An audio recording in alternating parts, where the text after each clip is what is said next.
friends, welcome back to my channel, your online teacher. ഇന്ന് നമ്മൾ പുതിയതായിട്ടൊരു video series start ചെയ്യാൻ വേണ്ടിയിട്ട് പോകുകയാണ്. അതായത് ഇനിയിപ്പോൾ നമുക്ക് എക്സാമിന് കുറച്ച് ദിവസം മാത്രമേ ഉള്ളൂ അല്ലേ. അപ്പോൾ അതുകൊണ്ട് തന്നെ നമ്മൾ കറക്റ്റ് എക്സാം പോയിൻ്റ് ഓഫ് വ്യൂവിൽ നിന്ന് വേണം പഠിക്കാൻ വേണ്ടിയിട്ട്.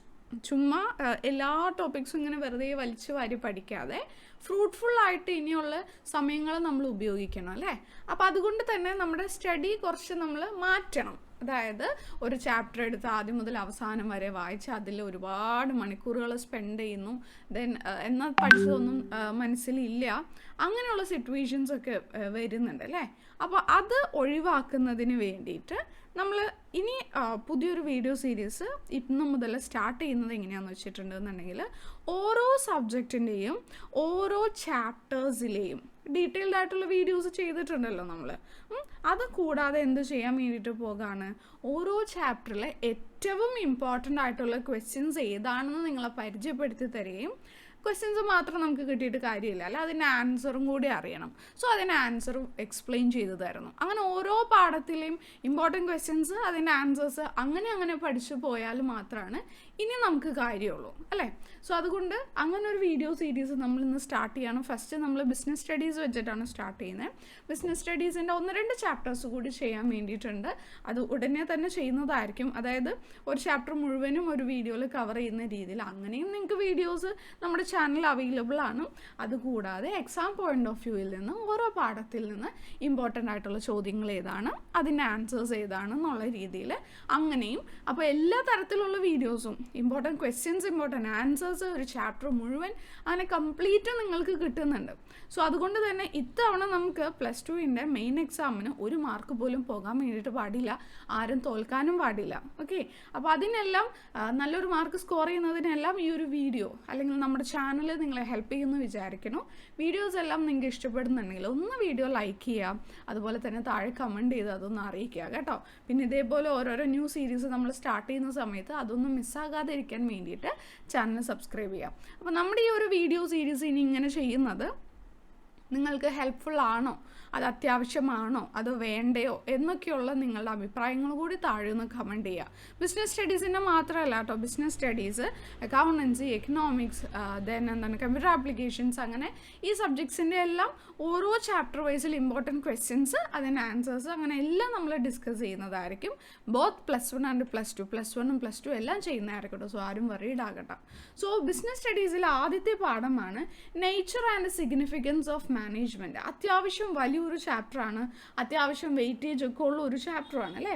സോ ഇതിൽ ഏറ്റവും ഇമ്പോർട്ടൻ്റ് ആയിട്ടുള്ളത്, ബാക്കി സ്കിപ്പ് ചെയ്യാം എന്നല്ലാട്ടോ പറയുന്നത്, വെയിറ്റേജ് ഒക്കെ വെച്ച് നമ്മൾ നോക്കുമ്പോൾ കഴിഞ്ഞ വർഷങ്ങളിലൊക്കെ ആയിട്ട് ഒരുപാട് തവണ ചോദിച്ചിട്ടുള്ളതും അങ്ങനെ എല്ലാം വെച്ച് അനലൈസ് ചെയ്യുമ്പോൾ ഏറ്റവും ഇമ്പോർട്ടൻ്റ് ആയിട്ടുള്ള ചോദ്യങ്ങൾ ഏതാണ്, അതിന് ആൻസേഴ്സ് ഏതാണ്, അതാണ് നോക്കുന്നത്. അതിൽ ആദ്യത്തേതാണ് ക്യാരക്ടറിസ്റ്റിക്സ് ഓഫ് മാനേജ്മെൻറ്റ്, അല്ലെങ്കിൽ മാനേജ്മെൻറ്റിൻ്റെ ഫീച്ചേഴ്സ് എന്ന് പറയുന്നത് വളരെ ഇമ്പോർട്ടൻ്റ് ആയിട്ടുള്ള ഒരു ടോപ്പിക്കാണ്. മാനേജ്മെൻറ്റ് ഫീച്ചേഴ്സ് നമ്മൾ എന്തായാലും പഠിച്ചിരിക്കണം. സോ മാനേജ്മെൻറ്റ് ഫീച്ചേഴ്സ് അല്ലെങ്കിൽ ക്യാരക്ടറിസ്റ്റിക്സ് എന്താണെന്നുള്ളത് നമുക്ക് നോക്കാം. മാനേജ്മെൻറ്റ് എന്ന് പറയുന്നത് ഒരു ഗോൾ ഓറിയൻറ്റഡ് പ്രോസസ്സാണ് അല്ലേ. ഒരു ലക്ഷ്യമുണ്ടാകും, ആ ലക്ഷ്യം അച്ചീവ് ചെയ്യുന്നതിന് വേണ്ടിയിട്ടാണ് മാനേജ്മെൻറ്റ് ഉള്ളത് തന്നെ. ഓർഗനൈസേഷൻ നമ്മൾ സെറ്റപ്പ് ചെയ്യുന്നത് തന്നെ. അപ്പോൾ ഓരോ ഓർഗനൈസേഷനും അവർ നേടാൻ ആഗ്രഹിക്കുന്ന കുറേ ഗോൾ ഉണ്ടാകും. ആ ഗോൾ നേടിക്കൊടുക്കുക എന്ന് പറയുന്നതാണ് മാനേജ്മെൻറ്റിൻ്റെ മെയിനായിട്ടുള്ള ലക്ഷ്യം. ദെൻ മാനേജ്മെൻറ്റ് ഈസ് പെർവാസീവ് എന്ന് വെച്ചാൽ എന്താണ്, എല്ലാ സ്ഥലത്തും ഉണ്ട്, എല്ലാ സ്ഥലത്തും മാനേജ്മെൻറ്റ് ഉണ്ട്. ഒരു ബിസിനസ് സ്ഥാപനത്തിൽ മാത്രമല്ല, പൊളിറ്റിക്കൽ ഓർഗനൈസേഷൻ ആയിക്കോട്ടെ, നോട്ട് ഫോർ പ്രോഫിറ്റ് ഓർഗനൈസേഷൻ ആയിക്കോട്ടെ, എല്ലാ സ്ഥലത്തും മാനേജ്മെൻറ്റ് ആവശ്യമാണ്. Then management is multi dimensional. അതായത് മാനേജ്മെൻറ്റ് എന്ന് പറയുമ്പോൾ 3 കാര്യങ്ങളുടെ മാനേജ്മെൻറ്റ് അവിടെ നടക്കുന്നുണ്ട്. മാനേജ്മെൻറ്റ് ഓഫ് വർക്ക്, ഏതൊരു സ്ഥാപനമാകുമ്പോഴും അവിടെ എന്തെങ്കിലും ഒരു ജോലി ഉണ്ടാകുമല്ലോ, ഒരു ആക്ടിവിറ്റി ഉണ്ടാകും. സോ അതിൻ്റെ മാനേജ്മെൻറ്റ്. ദെൻ ഒരു സ്ഥാപനമാകുമ്പോൾ ഒരുപാട് ആളുകൾ അവിടെ ഉണ്ടാകും. സോ ആളുകളെ മാനേജ് ചെയ്യണം. ദെൻ അവിടെ ഒരു സീക്വൻസ് ഓഫ് ഓർഡർ ഉണ്ടാവും, അല്ലെങ്കിൽ സീക്വൻസ് ഓഫ് ആക്ടിവിറ്റി ഉണ്ടാകും. എന്തെങ്കിലും ഒരു കാര്യം നമ്മൾ എന്ത് ചെയ്യുന്നുണ്ടാകും, ഒരു പ്രോസസ്സ് അവിടെ നടക്കുന്നുണ്ടാവും. സോ ആ ഓപ്പറേഷൻസ്, ആ സ്റ്റെപ്പ് ബൈ സ്റ്റെപ്പ് ആക്ടിവിറ്റീസ്, ആ ഓപ്പറേഷൻസിൻ്റെ മാനേജ്മെൻറ്റിൽ വരുന്നതാണ്. സോ മാനേജ്മെൻറ്റ് 3 രീതിയിൽ അതിൻ്റെ 3 ഡയമെൻഷനാണുള്ളത്. ദെൻ അതൊരു കണ്ടിന്യൂസ് പ്രോസസ്സാണ്. ഇന്ന് മാനേജ് ചെയ്തു, ഇനിയിപ്പോൾ വേണ്ട, ഒരു കൊല്ലം കഴിഞ്ഞിട്ട് മതി എന്ന് നമുക്ക് തീരുമാനിക്കാൻ പറ്റും? ഇല്ല. Planning, organising, staffing, directing, controlling, പിന്നെയും planning, organising, staffing, directing, controlling, അങ്ങനെ ഒരിക്കലും തീരാത്ത നെവർ എൻഡിങ് ആയിട്ടുള്ള ഒരു കണ്ടിന്യൂസ് പ്രോസസ്സാണ് management. And management is a group activity. ഒരു ഗ്രൂപ്പ് ആക്ടിവിറ്റിയാണ്. ഒരു ഓർഗനൈസേഷനിൽ പല ആവശ്യങ്ങളുള്ള പല പല ആളുകളുണ്ടാകും. ഇവരെല്ലാവരും കൂടി ഒന്നിച്ച് ഓർഗനൈസേഷൻ്റെ ഗോള് എന്നുള്ളതിലേക്ക് എഫേർട്ട് ഇട്ടാൽ മാത്രമാണ് നമുക്ക് എന്ത് ചെയ്യാൻ പറ്റുള്ളൂ? ഓർഗനൈസേഷൻ്റെ ഗോൾസ് അച്ചീവ് ചെയ്യാൻ വേണ്ടിയിട്ട് സാധിക്കുള്ളൂ. സോ അതിന് വേണ്ടിയിട്ട് അവരെല്ലാവരും ഒന്നിച്ച് വർക്ക് ചെയ്യും. ദെൻ അതൊരു ഡൈനാമിക് ഫങ്ഷനാണ്. കാരണം എപ്പോഴും ഇങ്ങനെ അവിടെ ചേഞ്ചുകൾ വന്നുകൊണ്ടിരിക്കും. കാരണം എന്താ, ബിസിനസ്സിൻ്റെ എൻവയോൺമെൻറ്റ് അങ്ങനെയല്ലേ, എപ്പോഴും മാറ്റങ്ങൾ വന്നുകൊണ്ടിരിക്കും. അപ്പോൾ അതുകൊണ്ട് തന്നെ ചേഞ്ചസ് ഇങ്ങനെ വരും. ദെൻ ഒരു ഇൻടാഞ്ചിബിൾ ഫോഴ്സാണ് മാനേജ്മെൻറ്റ്. നമുക്ക് കാണാൻ പറ്റുമോ? ഇല്ല. പക്ഷെ നമുക്ക് നോക്കിക്കഴിഞ്ഞാൽ പറയാൻ പറ്റും ഇവിടെ ഒരു നല്ലൊരു മാനേജ്മെൻറ്റ് ഉണ്ടോ ഇല്ലയോ എന്നുള്ളത് എന്ത് ചെയ്യാം, നമുക്ക് നോക്കി കണ്ടു കഴിഞ്ഞാൽ മനസ്സിലാകും. സോ അതൊരു ഇൻടാഞ്ചിബിളാണ്, കാണാനോ തൊടാനോ പറ്റാത്ത ഒരു ഫോഴ്സാണ് മാനേജ്മെൻറ്റ് എന്ന് പറയുന്നത്. ഓക്കെ, ഇതാണ് ആദ്യത്തെ ഇമ്പോർട്ടൻറ്റ് ക്വസ്റ്റ്യൻ എന്ന് പറയുന്നത്. രണ്ടാമത് ഈ ചാപ്റ്ററിൽ ഇമ്പോർട്ടൻ്റ് ആയിട്ടുള്ള ക്വസ്റ്റ്യൻ എന്ന് പറയുന്നതാണ് ലെവൽസ് ഓഫ് മാനേജ്മെൻറ്റ്. അതായത് മാനേജ്മെൻറ്റ് തലങ്ങൾ അല്ലെങ്കിൽ ലെവൽസ് ആണ്. മാനേജ്മെൻറ്റിന് മെയിനായിട്ട് 3 ലെവൽസ് ആണുള്ളത്. 3 ലെവൽസ് എന്ന് പറയുമ്പോൾ top level, mid level and low level. Top ലെവലിൽ വരുന്നത് CEO, CFO, general manager, managing director, അങ്ങനെ വളരെ കുറച്ച് ആളുകൾ മാത്രം, ഏറ്റവും ടോപ്പായിട്ടുള്ള കുറച്ച് പേര് ടോപ്പ് ലെവലിൽ വരും. മിഡിൽ ലെവലിൽ വരുന്നത് HOD അല്ലെങ്കിൽ ബ്രാഞ്ച് മാനേജേഴ്സ് ഉണ്ടാകുമല്ലോ. ഓരോ ഡിപ്പാർട്ട്മെൻറ്റ്സിൻ്റെ ഹെഡാണ് ഇതിൽ വരിക. മാർക്കറ്റിങ്ങിൻ്റെ ഹെഡ്, പ്രൊഡക്ഷൻ്റെ ഹെഡ്, ഫിനാൻസിൻ്റെ ഹെഡ്, അതാണ് മിഡിൽ ലെവൽ മാനേജ്മെൻറ്റിൽ വരിക. ലോവർ ലെവൽ മാനേജ്മെൻറ്റിൽ വരുന്നത് ആരൊക്കെയാണ്? സൂപ്പർവൈസേഴ്സ്, സെക്ഷൻ ഓഫീസേഴ്സ്, ഫോർമെൻ, ഇതൊക്കെ. സോ ഓരോ ലെവൽസ് ആയിട്ട് നമുക്ക് നോക്കാം. ടോപ്പ് ലെവൽ മാനേജ്മെൻറ്റ്, അവിടെ ആരൊക്കെ ഉള്ളതെന്ന് നമ്മൾ പറഞ്ഞു. അതേപോലെ തന്നെ ഇമ്പോർട്ടൻ്റ് ആയിട്ടുള്ള മറ്റൊരു ക്വസ്റ്റ്യൻ ആണ് ഫങ്ഷൻസ് ഓഫ് മാനേജ്മെൻറ്റ് എന്ന് പറയുന്നത്. Okay, so functions of management ഓരോ ലെവൽസിൻ്റേതായിട്ട് ചോദിക്കുകയാണെങ്കിൽ ഈ ഫങ്ഷൻസ് എഴുതേണ്ടത്. അപ്പോൾ ടോപ്പ് ലെവൽ മാനേജ്മെൻറ്റ് ഫങ്ഷൻസ് എന്താ? പ്ലാൻസ് ആൻഡ് പോളിസീസ് ഫോർമുലേറ്റ് ചെയ്യാം. അതുപോലെ തന്നെ ബിസിനസ്സിനെ പല പല ഡിപ്പാർട്ട്മെൻറ്റ്സ് ആയിട്ട് തിരിക്കുക, ഡിപ്പാർട്ട്മെൻറ്റ്സിൻ്റെ ഹെഡിനെ അപ്പോയിൻറ്റ് ചെയ്യുക. അതുപോലെ തന്നെ ഓർഗനൈസേഷന് മൊത്തത്തിൽ വേണ്ട ഡയറക്ഷൻ ആൻഡ് ലീഡർഷിപ്പ് കൊടുക്കുക, എല്ലാ ഡിപ്പാർട്ട്മെൻറ്റ്സിൻ്റെ ആക്ടിവിറ്റീസ് കോർഡിനേറ്റ് ചെയ്യുക, കൺട്രോൾ ചെയ്യുക എന്നൊക്കെ പറയുന്നതും, പിന്നെ ഗവൺമെൻറ്, വർക്കേഴ്സ്, ഓർഗനൈസേഷൻ, മീഡിയ പോലെയുള്ള ഔട്ട്സൈഡ് ഗ്രൂപ്പുമായിട്ട് നല്ലൊരു റിലേഷൻഷിപ്പ് കീപ്പ് ചെയ്യുക എന്ന് പറയുന്നതൊക്കെ ടോപ്പ് ലെവൽ മാനേജ്മെൻറ്റ് ഫങ്ഷൻസ് ആണ്. മിഡിൽ ലെവൽ മാനേജ്മെൻറ്റ് ഫങ്ഷൻസ് പറഞ്ഞാൽ ടോപ്പ് മാനേജ്മെൻറ്റ് എടുത്തിട്ടുള്ള പോളിസീസ് നടപ്പിൽ വരുത്തുക, ലോവർ ലെവൽ മാനേജ്മെൻറ്റിലേക്ക് ഓർഡേഴ്സും ഇൻസ്ട്രക്ഷൻസും ഒക്കെ കൊടുക്കുക. ഇനി ലോവർ ലെവലിൻ്റെ എന്തെങ്കിലുമൊക്കെ പ്രശ്നങ്ങളുണ്ടെങ്കിൽ അത് ഈ ടോപ്പ് ലെവലിലേക്ക് അതൊന്ന് കമ്മ്യൂണിക്കേറ്റ് ചെയ്ത് കൊടുക്കാം. Top management low level management തമ്മിലുള്ള ഒരു ലിങ്കായിട്ട് നിൽക്കുക, ഡിപ്പാർട്ട്മെൻറ്റൽ ഡിസിഷൻസ് എടുക്കുക, ഓർഗനൈസേഷൻ്റെ ഓവറോൾ ഒബ്ജക്റ്റീവ്സ് അച്ചീവ് ചെയ്യാൻ വേണ്ടിയിട്ട് ലോവർ ലെവൽ മാനേജേഴ്സിനെ ഇൻസ്പയർ ചെയ്യുക, അവരെ ഗൈഡ് ചെയ്യുക എന്നുള്ളതൊക്കെയാണ്. എന്നാൽ ലോവർ ലെവൽ മാനേജ്മെൻറ്റ് ഫങ്ഷൻസ് പറയുകയാണെങ്കിലോ, day to day work plan ചെയ്യുക, എംപ്ലോയീസിന് വേണ്ട ഓർഡേഴ്സ് ആൻഡ് ഇൻസ്ട്രക്ഷൻസ് ഇഷ്യൂ ചെയ്യുക, മെഷീനറി, മെറ്റീരിയൽ, ടൂൾസ് ഇതെല്ലാം അറേഞ്ച് ചെയ്യാം.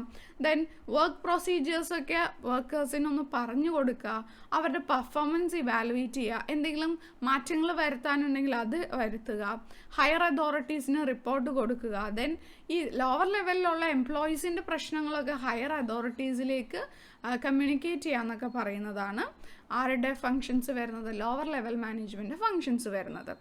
അതല്ലാതെ മൊത്തത്തിൽ മാനേജ്മെൻറ്റ് ഫങ്ഷൻസ് നമ്മൾ പറയുകയാണെന്നുണ്ടെങ്കിൽ planning, organising, staffing, directing and controlling ആണ്. പ്ലാനിങ് എന്ന് പറഞ്ഞിട്ടുണ്ടെങ്കിൽ ഫ്യൂച്ചറിൽ നടക്കാൻ പോകുന്ന കാര്യങ്ങൾ മുൻകൂട്ടി പ്ലാൻ ചെയ്യുന്നതാണ്. സോ ഒരു ജോബ് ആര് ചെയ്യണം, how to do, whom to do, അങ്ങനെ ആരൊക്കെ ചെയ്യണം, എപ്പോൾ, എങ്ങനെയൊക്കെ ചെയ്യണം എന്നുള്ള കാര്യങ്ങളെല്ലാം നേരത്തെ മുൻകൂട്ടി തീരുമാനിക്കുന്ന ഒരു ഇൻ്റലക്ച്വൽ പ്രോസസ്സാണ് പ്ലാനിങ്. ഓർഗനൈസിംഗ് എന്ന് വെച്ചാൽ ഇവിടെ നമ്മൾ എന്തൊക്കെ ജോലികൾ ചെയ്യണമെന്ന് കണ്ടുപിടിക്കും, അതിനെ പല പല ഗ്രൂപ്പുകളാക്കും, ഒരേപോലെയുള്ള ഗ്രൂപ്പിനെ നമ്മൾ ഡിപ്പാർട്ട്മെൻറ്റായിട്ട് തിരിക്കും, എന്നിട്ട് ഓരോ സുപ്പീരിയർ സബോർഡിനേറ്റ് റിലേഷൻഷിപ്പൊക്കെ ക്രിയേറ്റ് ചെയ്യും. ഇതാണ് ഓർഗനൈസിങ്ങിൽ നടക്കുന്നത്. സ്റ്റാഫിങ്ങിൽ എന്താണ്? റൈറ്റ് പ്ലേസിൽ റൈറ്റ് മെന്നിനെ അപ്പോയിൻറ്റ് ചെയ്യുക, പ്ലേസ് ചെയ്യുക എന്നുള്ളതാണ് സ്റ്റാഫിംഗ് എന്ന് പറയുന്നത്. ഒരു ഓർഗനൈസേഷൻ ആകുമ്പോൾ അവർക്ക് മാൻ പവർ ആവശ്യമുണ്ടല്ലോ, എംപ്ലോയീസിന് ആവശ്യമുണ്ട്. അപ്പോൾ കറക്റ്റ് ക്വാളിഫിക്കേഷൻസും സ്കില്ലും ഒക്കെയുള്ള ഒക്കെയുള്ള ആളുകളെ കൃത്യമായിട്ടുള്ള പോസ്റ്റിലേക്ക് പ്ലേസ് ചെയ്യുകയാണെങ്കിൽ ഓർഗനൈസേഷൻ്റെ എഫിഷ്യൻസി കൂടില്ലേ. അപ്പോൾ അതാണ് സ്റ്റാഫിങ്. ഡയറക്റ്റിംഗ് എന്ന് പറഞ്ഞാലോ ഇവർക്ക് വേണ്ട ഗൈഡൻസ് കൊടുക്കുക, ഇവരെ മോട്ടിവേറ്റ് ചെയ്യുക, ഇവരെ ലീഡ് ചെയ്യുക, ഇവരുടെ പ്രശ്നങ്ങൾ മനസ്സിലാക്കി അവർക്ക് വേണ്ട ഇൻസെൻറ്റീവ്സ് കൊടുക്കുക, മോട്ടിവേഷൻ, ലീഡർഷിപ്പ്, ഇതെല്ലാം വരുന്നതാണ് ഡയറക്റ്റിംഗ്. കൺട്രോളിംഗ് എന്ന് പറഞ്ഞാലോ നമ്മൾ സ്റ്റാൻഡേർഡൊക്കെ സെറ്റ് ചെയ്ത് ആദ്യം നമ്മൾ പ്ലാൻ ചെയ്യൂലേ, എന്നിട്ട് എന്താണ് ആ പ്ലാൻ അനുസരിച്ചിട്ടാണോ ആക്ച്വലി പെർഫോമൻസ് നടന്നതെന്ന് നോക്കി, അതല്ലാന്നുണ്ടെന്നുണ്ടെങ്കിൽ എന്തെങ്കിലും മിസ്റ്റേക്കൊക്കെ ഉണ്ടെന്നുണ്ടെങ്കിൽ എന്താണ് പ്രശ്നം എന്ന് കണ്ടുപിടിച്ച് അത് പരിഹരിക്കുന്ന പ്രോസസ്സാണ് കൺട്രോളിങ്. ഇതാണ് ഫങ്ഷൻസ് ഓഫ് മാനേജ്മെൻറ്റ് വരുന്നത്. ദെൻ ഇതിൽ ഏറ്റവും ഇമ്പോർട്ടൻ്റ് ആയിട്ടുള്ള ഒരു 5 മാർക്ക് ക്വസ്റ്റ്യൻ ആണ് കോർഡിനേഷനും അതിൻ്റെ ഇമ്പോർട്ടൻസും. വളരെ ഇമ്പോർട്ടൻ്റ് ആണ് കോർഡിനേഷൻ എന്ന് പറയുന്നത്. കോർഡിനേഷൻ എന്ന് പറയുന്നത് മറ്റ് എല്ലാ തരത്തിലുള്ള ഫങ്ഷൻസ് ഉണ്ടെങ്കിലും കോർഡിനേഷൻ അവിടെ ഇല്ലെങ്കിൽ കാര്യമില്ല. സോ കോർഡിനേഷൻ എന്ന് പറയുന്നത് is considered as A essence of management essence ആയിട്ട് കൺസിഡർ ചെയ്യുന്നത് കോർഡിനേഷനാണ്. കോർഡിനേഷൻ്റെ ഇമ്പോർട്ടൻസ് പറയുകയാണെന്നുണ്ടെങ്കിൽ NCERT ടെക്സ്റ്റിലുള്ള ഇമ്പോർട്ടൻസ് പഠിക്കുന്നതായിരിക്കും കുറച്ചുകൂടി നല്ലത്. അതാണ് ഞാനിവിടെ എഴുതിയിരിക്കുന്നത്. ഒന്ന്, growth in size. Growth in size എന്ന് പറയുമ്പോൾ ഒരു ഓർഗനൈസേഷൻ ആകുമ്പോൾ അത് വലിയ രീതിയിലുള്ള ഒരു ഓർഗനൈസേഷൻ ആകുമ്പോൾ എന്താണ് അവിടെ ഒത്തിരി എംപ്ലോയീസ് ഉണ്ടാകും അല്ലേ. അപ്പോൾ ഈ ഓർഗനൈസേഷൻ്റെ ഗ്രോത്ത് അനുസരിച്ചിട്ട് എംപ്ലോയീസിൻ്റെ എണ്ണവും ഇങ്ങനെ കൂടിക്കൊണ്ടിരിക്കും. അപ്പോൾ അതുകൊണ്ട് തന്നെ ഇതിൽ എല്ലാ എംപ്ലോയീസിനും പലതരത്തിലുള്ള ആവശ്യങ്ങളായിരിക്കും ഉണ്ടാകുക, പലതരത്തിലുള്ള സ്വഭാവമായിരിക്കും ഉണ്ടാകുക. അപ്പോൾ ഇവരെല്ലാം ഒന്നിപ്പിച്ച് കൊണ്ടുപോകുക എന്നുള്ളത് അല്ലേ. സോ അത് വളരെ ഇമ്പോർട്ടൻ്റ് ആണ്. ഏകോപനം എന്ന് പറയും. ഇവരെല്ലാം ഏകോപിച്ച് കൊണ്ടുപോവുക, ഒന്നിച്ച് കൊണ്ടുപോകുക എന്ന് പറയുന്നത് വളരെ ഇമ്പോർട്ടൻ്റ് ആണ്. സോ കോർഡിനേഷൻ അത്യാവശ്യമാണ്. ദെൻ സ്പെഷ്യലൈസേഷൻ പറയുകയാണെന്നുണ്ടെങ്കിൽ എല്ലാ സ്ഥാപനത്തിലും പല സ്പെഷ്യലിസ്റ്റുകൾ ഉണ്ടാകും അല്ലേ. ഓരോ ഏരിയയിലും എന്താണ് വെൽ നോളജുള്ള സ്പെഷ്യലിസ്റ്റുകൾ ഉണ്ടാകും. അപ്പോൾ ഇങ്ങനെ സ്പെഷ്യലിസ്റ്റുകൾ ഒത്തിരി ഉള്ളത് കൊണ്ട് തന്നെ ഇവർ തമ്മിൽ പ്രശ്നങ്ങൾ വരാൻ പാടില്ല. അപ്പോൾ എന്താണ് അവിടെയും നമുക്ക് കോർഡിനേഷൻ ആവശ്യമുണ്ട്. ദെൻ മൂന്നാമത്തെ പോയിൻ്റാണ് ഫങ്ഷണൽ ഡിഫറൻഷിയേഷൻ. ഫങ്ഷണൽ ഡിഫറൻഷിയേഷൻ എന്ന് വെച്ചിട്ടുണ്ടെന്നുണ്ടെങ്കിൽ ഒരു ഓർഗനൈസേഷനിൽ പല പല ഡിപ്പാർട്ട്മെൻറ്റ്സ് ഉണ്ടാകും. ഫിനാൻസ് ഉണ്ട്, മാർക്കറ്റിംഗ് ഉണ്ട്, പ്രൊഡക്ഷൻ ഉണ്ട്, അങ്ങനെ പല പല ഡിപ്പാർട്ട്മെൻറ്റ്സ് ഉണ്ട്. അപ്പോൾ ഈ ഡിപ്പാർട്ട്മെൻറ്റ്സിനെല്ലാം അവരുടേതായിട്ടുള്ള ഗോൾ സെപ്പറേറ്റ് ഉണ്ടാകും. ഓർഗനൈസേഷൻ്റെ ഒരു മെയിൻ ഗോളും ഉണ്ടാകും അല്ലേ. സോ ഇവരുടെ ഈ പറയുന്ന ഗോൾസ് എല്ലാം എന്തിലേക്കായിരിക്കും ലാസ്റ്റ് ചെല്ലേണ്ടത്? ഓർഗനൈസേഷൻ്റെ ഗോൾ അച്ചീവ് ചെയ്യുന്നതിലേക്ക് വേണം ചെല്ലാൻ. അപ്പോൾ അതിന് വേണ്ടിയിട്ട് നമ്മൾ എന്ത് ചെയ്യണം? അവിടെ കോർഡിനേഷൻ ആവശ്യമാണ്. ഇതാണ് കോർഡിനേഷൻ്റെ ഇമ്പോർട്ടൻസ്. സോ ഫസ്റ്റ് ചാപ്റ്റർ അത്യാവശ്യം നല്ല വലിയൊരു ചാപ്റ്ററാണ്. ഒരുപാട് നമുക്ക് പഠിക്കാനുണ്ട്. പക്ഷെ അതിൽ ഏറ്റവും കൂടുതൽ തവണ ചോദിച്ചിട്ടുള്ള ഏറ്റവും ഇമ്പോർട്ടൻ്റ് ആയിട്ടുള്ള ക്വസ്റ്റ്യൻസ് ആണ് നമ്മളിവിടെ ചെയ്തിരിക്കുന്നത്.